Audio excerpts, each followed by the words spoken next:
तो चलिए फिर बच्चों क्लास को स्टार्ट करते हैं और आज के इस वीडियो में हम आपको इंग्लिश पढ़ना सिखाने वाले हैं। देखिए बच्चों, अंग्रेजी पढ़ने के लिए एक चीज़ ज़्यादा ज़रूरी होता है कि सबसे पहले आप मात्राओं को पढ़ो, क्योंकि जब तक आप मात्राओं को नहीं पढ़ोगे तब तक आपको अंग्रेजी पढ़नी नहीं आएगी। और अंग्रेजी में टोटल अगर मात्राओं की बात की जाए तो 5 प्रकार की मात्रा होते हैं जिनको हम वाउल यानी स्वर बोलते हैं हिंदी में। कौन कौन से? ए, ई, आई, ओ, यू। ये जो 5 मात्राएँ होती हैं, अंग्रेजी का छोटा से छोटा शब्द ले लो, बड़ा से बड़ा शब्द ले लो, इन मात्राओं का प्रयोग करके ही शब्द बना होगा। अब आपके मन में आएगा, यार सिर्फ 5 मात्रा से कैसे हम अंग्रेजी पढ़ पाएंगे? तो कहने का तो ये सिर्फ 5 मात्रा है, लेकिन इनका 51 तरीके से उच्चारण होता है। जैसे अगर मैं आपको एक मात्रा लिख दूं, एक ही मात्रा लिखूं, अब इस ए को देखो लोग कैसे कैसे पढ़ते हैं। जैसे एक शब्द लिखता हूँ कार, एक शब्द लिखता हूँ कैट, दूसरा शब्द मैं लिखता हूँ बाल, चौथा शब्द लिखता हूँ नेम। अब जरा यहाँ पर बताओ, ए को कब क्या क्या पढ़े आपने? आप देखो बच्चों, यहाँ पर ए को आपने आ पढ़ा कार, ए को यहाँ पर आपने ए की मात्रा पढ़ा कैट, बैट, मैन, आई पढ़ रहे हो। और यहाँ पर ए को क्या पढ़ा? ओ की मात्रा पढ़ो, बॉल, कॉल, मॉल, स्मॉल पढ़ रहे हो क्यों नहीं पढ़ो? और यहाँ पर ए को ए की मात्रा पढ़ो, जैसे name, cake, date, lake, make. एक ही मात्रा के रूप में आप जो है पढ़ रहे हो कि नहीं पढ़ रहे हो? हाँ, तो इसका मतलब ए को इतने सारे उच्चारण के रूप में मतलब पढ़ा जाता है। इसलिए ये बात ध्यान में दे, और भी पढ़ा जाता है और भी पढ़ा जाता है, ठीक है। तो ए के कई सारे ऐसे उच्चारण होते हैं। तो कहने को तो भले ये 5 मात्रा है, लेकिन उच्चारण 51 तरीके से किया जाएगा। इस बात को दिलो दिमाग में बैठा लीजिएगा, ठीक। तो चलिए इसी को पढ़ना स्टार्ट करते हैं। और बाकी जो 21 अल्फ़ाबेट जब बच जाते हैं वो आपके कॉन्सोनेंट्स होते हैं। और एक बात बताऊंगा, डब्लू और जो वाई होता है, क्या जो डब्लू और वाई होता है ये आपका सेमी वेवल्स होते हैं। अब सेमी वॉल्स मतलब क्या होता है?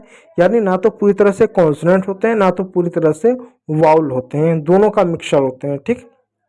तो देखो, रूल नंबर 1 से स्टार्ट करते हैं। रूल नंबर 1 क्या कहता है? देखो, रूल नंबर 1, जब दो कॉन्सोनेंट के बीच में ए आता है तो ए को हमेशा आई की मात्रा के रूप में पढ़ेंगे। यहाँ पर आई कर लो, टाइपिंग में थोड़ा सा मिस्टेक हो गया, आई की मात्रा के रूप में पढ़ेंगे। अब देखो, जितना भी ए आया दो कॉन्सोनेंट के बीच में आया, तो कैसे आई की मात्रा पढ़ेंगे? ये आई है मात्रा, ये डोरंडा होता है। अब देखो यहाँ पे एक शब्द मैंने लिखा CAT, तो ए क्या दो कॉन्सोनेंट के बीच में? हाँ आया, तो सी को क लिख दें, ए को आई की मात्रा लिख दें, टी को ट लिख दें, हो गया कैट। उसी प्रकार यहाँ पे एक और शब्द है RAT, आर को र लिख दें, ए को आई की मात्रा लिख दें, टी को ट लिख दें, हो गया रैट। उसी प्रकार mat, hat, rat, sat, cat, chat. Chat कैसे हुआ? CHAT, CH का च लिख दिए, ए का आई की मात्रा लिख दिए, टी का ट लिख दिए, चैट हो गया, ठीक है। इस बात को याद रखिएगा। अब आप पूछोगे CAR, ये कैर क्यों नहीं होना चाहिए, कैर होना चाहिए, तो हम इसको कार क्यों पढ़ते हैं? अभी बताऊंगा इसको कार क्यों को, क्योंकि अभी दो कॉन्सोनेंट के बीच में आया ना, इसको मैं अभी आपको बताता हूँ। देखो, रूल नंबर 2 को देखो, जब अंग्रेजी के किसी वर्ड में ए आए, ठीक, ए के बाद एक कॉन्सोनेंट है और कॉन्सोनेंट के बाद ई आए, तो वहाँ पर ई साइलेंट होता है, ई को हम नहीं पढ़ते हैं और ए को हम ए की मात्रा पढ़ेंगे। कैसे? जैसे एग्जाम्पल तौर पे मैं एक शब्द देता हूँ, जैसे NAME, ए आया, हाँ ए आया, आया ना ए, हाँ ए आ गया। देखो यार ए आ गया, कॉन्सोनेंट है, हाँ कॉन्सोनेंट भी आ गया, ई भी आ गया, ई साइलेंट होगा, ई को नहीं पढ़ेंगे और ए को ए की मात्रा पढ़ेंगे, डंडे वाला सिंगल। तो एन का नौ लिख दो, ए का ए की मात्रा लिख दो, एम का मौ लिख दो, हो गया नेम। ई क्या हो गया? ई साइलेंट होता है, किसी भी शब्द के अंत में ई आता है तो ई को नहीं पढ़ते हैं, नेम हो गया, ठीक, नेम हो गया। उसी प्रकार आप LATE लेट लो, एल का लॉ हो गया, ए का ए की मात्रा लो, टी का ट हो गया, ई साइलेंट हो गया, लेट हो गया। उसी प्रकार आपका डेट हुआ, DATE, डी का ड हो गया, ए का ए की मात्रा हुआ, टी का ट हो गया, डेट हो गया, ठीक है प्यारे बच्चों, इस बात को याद रखिएगा। और बहुत सारे शब्द हैं जैसे ate, date, hate, bake, late, state, fate, rate, make, make miss होता है बनना या बनाना, ठीक। रूल नंबर 3 को जानो, जब अंग्रेजी के किसी वर्ड में ए के बाद डबल एल आए तो वहाँ पर ए को औ की मात्रा के रूप में पढ़ेंगे, क्या औ पढ़ेंगे, ओ नहीं औ पढ़ेंगे। और डबल एल को एक बार सिंगल एल पढ़ेंगे, जैसे BALL, बी क्या हुआ, एक बार डबल एल आया तो ए को ओ पढ़ेंगे। कैसे पढ़ेंगे, बी को ब पढ़ दें, ए को ओ की मात्रा, ओ की ये मात्रा होता है, ओ की मात्रा, और डबल एल को लो लिख दिए, हो गया बॉल, बाल नहीं बॉल, ओ पढ़ेंगे, ठीक है।